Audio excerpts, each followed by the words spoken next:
Você está no canal Eu Estudo a Lição com o pastor Samuel Camilo. Hoje é quinta-feira, dia 17 de setembro, e o tema que estudaremos na nossa lição será o apelo final de Deus.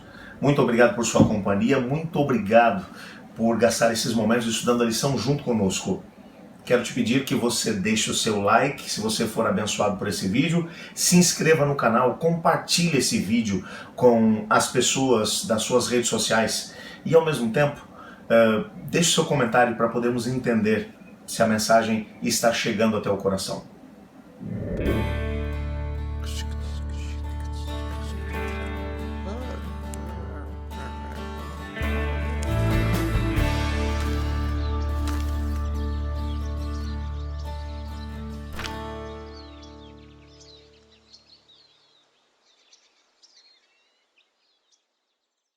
Dentro da sequência de estudos que temos feito essa semana sobre Apocalipse capítulo 14, e esse capítulo que é um capítulo tão importante, onde ele mostra a colheita da terra, a ceifa da terra, quando Jesus vem com uma foice na mão para poder colher o bom trigo de Deus e levar para o celeiro celestial, mas ao mesmo tempo as uvas são cortadas e colocadas no lagar para poderem ser pisadas, esmagadas, representando a separação que o Senhor Deus fará entre os salvos e os perdidos, entre aqueles que se entregaram a Cristo e aqueles que não se entregaram. Vimos também que antes que isso aconteça, um anjo poderoso é visto voando por toda a terra e ele tem um evangelho eterno, uma boa notícia que é eterna, a notícia de que o Senhor Deus ele quer salvar a humanidade através da sua graça, do seu poder, através de uma obra toda especial. E esse evangelho vai chegar a cada tribo, língua, povo e nação. Ontem vimos a primeira mensagem que é enviada pelo céu para a humanidade. Temei a Deus, dai-lhe glória, pois é chegada a hora do seu juízo, adorai aquele que fez o céu, a terra, o mar e as fontes das águas. Mas agora, na segunda e na terceira mensagem que são apresentadas, elas são apresentadas especificamente da seguinte maneira. A segunda delas, ela é mencionada dizendo que caiu a grande Babilônia, e ela se tornou morada de demônios. E a terceira mensagem vai mencionar que o povo de Deus agora que estava em Babilônia, essa mesma Babilônia que caiu, que se tornou morada de demônios, esse povo é chamado para poder sair dela. Sai dela, povo meu, para não ser cúmplices das suas obras. E logo na sequência vem o relato de que o Senhor Deus virá para poder separar uns dos outros, o bom trigo das uvas. A ideia principal que é aqui importada por João quando vai escrever o livro do Apocalipse, essa ideia ela vem de lá do Antigo Testamento, é a ideia que mostra como foi que surgiu o primeiro grupo de seres humanos depois do dilúvio a se rebelar contra Deus. Só para que você possa se lembrar, Gênesis capítulo 6 vai mencionar que todos os pensamentos do ser humano haviam se tornado maus e que isso deixou o coração de Deus pesado, triste, angustiado, e Deus decidiu que teria que intervir antes que o ser humano se autodestruísse e destruísse o planeta, e ele envia um dilúvio sobre a terra.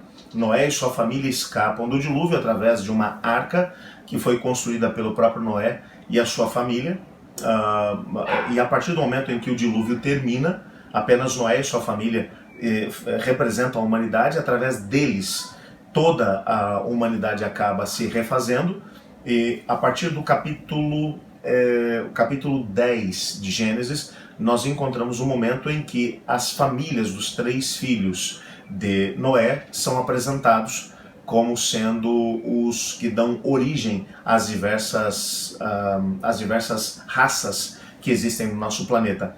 Quando ele vai falar sobre o seu filho Cã, que acabou dando origem a uma série de nações, ele vai mencionar entre um dos seus descendentes um indivíduo que acaba vindo como descendente de Cã, que é chamado Nimrod. Esse Nimrod foi o primeiro indivíduo a estabelecer um império depois que o dilúvio assolou a Terra.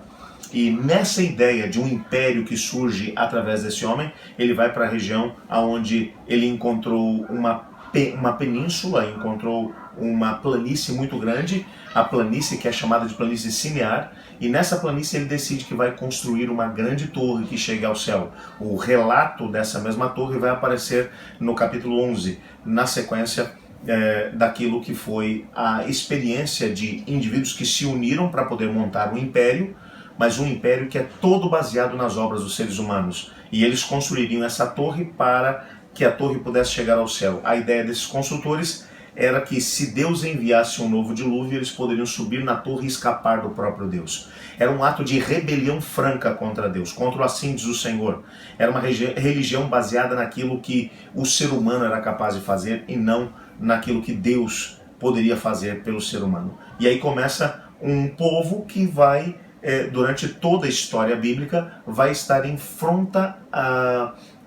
enfrentar o ataque contra Deus. A religião deles é uma religião que é baseada em ocultismo, em feitiçaria, que é baseada na astrologia, na adoração a todos os tipos de divindades. A principal delas é a divindade do Deus Sol. E esse processo vai se estender por séculos. Até que, quando João está escrevendo o livro do Apocalipse, ele vai precisar importar um exemplo de rebelião contra Deus, ele vai buscar o exemplo de lá de Babilônia, que começou com um ato de rebeldia contra Deus e continua existindo como tal. Ela perseguiu o povo de Deus, só lembrando que foi Babilônia que invadiu o reino de Judá, que destruiu o templo de Deus, que levou os objetos do templo de Deus para a Babilônia, e ao mesmo tempo que deportou, que levou como cativos para o seu país os moradores de Babilônia. Basta apenas você ler ali o livro de Daniel e você vai ter uma noção disso. O livro de Daniel começa imediatamente mostrando essa oposição entre Babilônia e o povo de Deus. Pegando e importando essa mesma ideia, João agora vai mencionar duas coisas. Na segunda mensagem ele vai dizer: Babilônia caiu. Essa mesma Babilônia que tinha dado de beber do vinho da sua prostituição para os reis da terra, ela caiu. Essa Babilônia, ela não tem nada de verdade nela, ela caiu. Haverá um tempo histórico, profético, no qual isso realmente acontecerá, ok? E não é sobre o aspecto profético que o pastor Mark Finley trabalha na lição de hoje. Ele tenta captar das mensagens aquilo que são os ensinamentos mais espirituais do texto, não apenas no aspecto profético. E a ideia principal é de que Babilônia deixou, se havia algum tipo de verdade, algum tipo de princípios dentro dessa mesma religião representada por Babilônia, ela deixou de existir.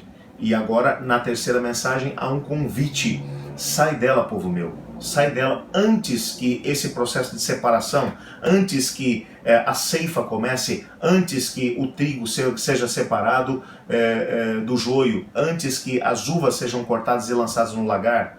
Você precisa tomar um posicionamento hoje, sair de Babilônia e unir-se ao povo de Deus. Essa é a mensagem que é apresentada. Essa mensagem é uma mensagem importante. Haverá, como mencionei há pouco, um tempo histórico no qual essas mensagens deverão estar sendo pregadas e em que acontecerão alguns eventos históricos que marcarão o início desse mesmo processo de retirada da Babilônia. Isso está ligado frontalmente àquilo que havia sido mencionado na primeira mensagem: a adoração a Deus como Criador do céu e da terra, a guarda do sábado de Deus, dos mandamentos do Senhor. Haverá um momento específico, principalmente quando um decreto específico por autoridades civis e religiosas estabelecer a guarda do falso sábado como sendo obrigatória para todas as pessoas e ao mesmo tempo o impedimento de que o sábado de Deus seja guardado. Quando isso acontecer, então essa mensagem, essa terceira mensagem, sai dela, povo meu, ela vai ser pregada com muita força no alto clamor, e pessoas de todas as denominações religiosas do mundo acabarão voltando-se para o Deus Criador do céu e da terra, adorando também a Deus no seu dia, no seu sábado. Entretanto, a mensagem principal do nosso guia de estudos hoje é tentar mostrar que Babilônia existe uma religião que é baseada nas obras do ser humano, uma religião que é baseada naquilo que aquilo que é a graça de Cristo Jesus. Nossa religião tem que ser uma religião baseada na graça de Cristo. Ele é capaz de nos salvar, Ele é capaz de nos transformar, a obra é toda dele. E nós precisamos estar firmados em Cristo para que no momento em que a grande crise chegar sobre a terra, nós estejamos firmemente alicerçados sobre a graça de Cristo Jesus, como o precioso trigo que será colhido no tempo da chegada de Cristo Jesus.